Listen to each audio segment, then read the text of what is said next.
నా పేరు రుద్రోజు నవీన్ కుమార్.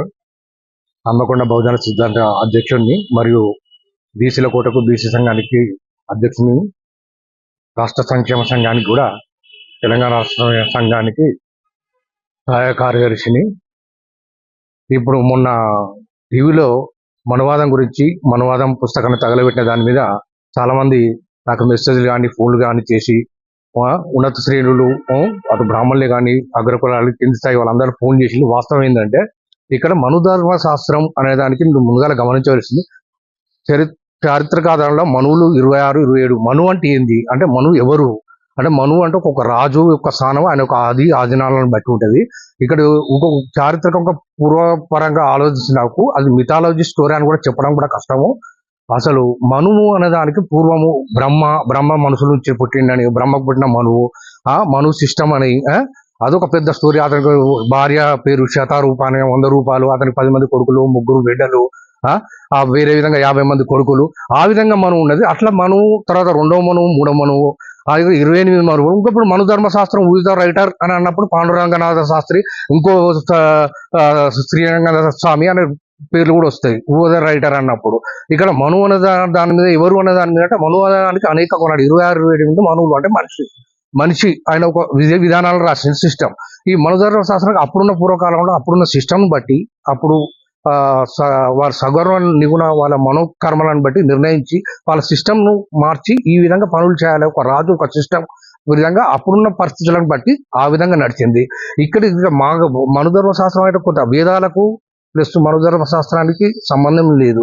వేదాలలో మంచి ఉన్నది. వేదం అంటే విజ్ఞానం అని చెప్పి నేను చెప్పిన ఆ ఛానల్లో కూడా వచ్చిండు. ఇక మనుధర్మ శాస్త్రం కాలబెట్టడానికి కారణం అంటే, మనుధర్మ శాస్త్రంలో కొన్ని మలినాలను తీసిపడేయాలని మాత్రమే చెప్పిన నేను. ఇక్కడ మనుధర్మ శాస్త్రం కొన్ని మనుధర్మ శాస్త్రం ఎవరు, ఆ రాష్ట్ర బొమ్మ కాలబెట్టిన వ్యక్తి ఎవరు అంటే, మన సుమిత్ర భార్గవుడు అనే ఒక మనువు. ఆయన ఎన్నో మనువు అనే ఆలోచన 28, 29 మనువు అని ఉంటుంది బహుశా. సుమిత్ర భార్గవుడు ఆయన బ్రాహ్మణుడు, పుష్యమిత్ర సుందరుడు అనే ఒక రాజుతో ఈ వివిధ కుతంత్రాలతో ఈ విధంగా స్టార్ట్ చేసి కొన్ని కొత్త సృష్టిస్తాడు. కాబట్టి అతని విషయం రాసిన నియమాలను, కొన్ని నియమాలు పూర్తిగా బుక్ కూడా కొన్ని నియమాలను అప్పుడున్న అతని ఫిగర్తో సహా మనం కాలబెట్టాడు. ఇంకొకటి, మన పార్లమెంటులో కూడా మన మన అమిత్ షా గారు అంటారు, మనం పూర్వజన్మలో చూసేది లేదు, వచ్చే జన్మలో చూసేది లేదు, అది ఉన్నాయో లేవో అనే విషయం తెలుసా. వాస్తవాలు మాట్లాడాలి. రామరామ అంటారు, కృష్ణ అంటారు. వచ్చే జన్మ రామరామ కృష్ణ అనుకోండి. అంబేద్కర్ అని కూడా ఇక్కడిది. వచ్చే జన్మలో పుణ్యమైన వస్తుంది మీకు. అంబేద్కర్ అనకండి అనడం ఎంతవరకు సమాజం. వచ్చే జన్మ గురించి కూడా ఆలోచించాడు.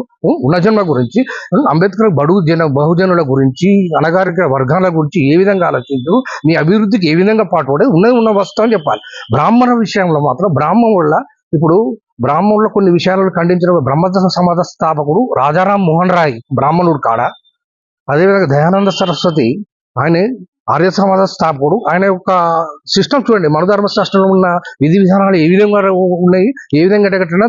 అయితే ఇప్పుడు ఇక్కడ ఒక ప్రశ్న ఏంటంటే, అంబేద్కర్ వాస్తవాలను చేసిన ఆయనకంటే ముందు మన జ్యోతిరావు పూలే కానీ, పదవరశతంలో బ్రహ్మంగా గారు ఎంతో బహుజనుల కోసం, కింది స్థాయిల కోసం ముందు పడడానికి ఎంతో అభివృద్ధి చేసే కార్యక్రమం చేసింది. ఇక్కడ మనుధర్మ శాస్త్రం ఏంటంటే, అప్పుడున్న పరిస్థితుల సిస్టమ్ను బట్టి నడిపించడం కోసం వివిధ మనువులు ఈ విధంగా. ఇక్కడ కేవలం సుమిత్ర భార్గవుడు చేసిన విధానాలను, బ్రాహ్మణుడు చేసిన నియమాలనే కాలబెట్టడం జరిగింది. కొన్ని అప్పటికి కూడా ఆ ఛానల్ ఏమన్నారంటే, మనుధర్మ శాస్త్రంలో కొన్ని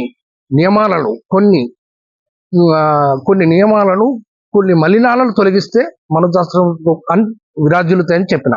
ఇంకొకటి, ఆ భాష సూత్ర భార్గవుడికి సంబంధించిందే కాలబెట్టడం జరిగింది. మనువులు 28 రకాలు. ఇంకొకటి, ఎప్పుడు మన వాళ్ళు కూడా ఎందరో చేసినాడు. ఈ కొన్ని నియమాలను కూడా తొలగించింది కూడా రాజారాం మోహన్ రాయ్. మరి ఆయన ఫోటో ఎందుకు బ్రాహ్మణులు పెట్టుకోరు? ఇది గమనించవలసిందని నా యొక్క మనవి.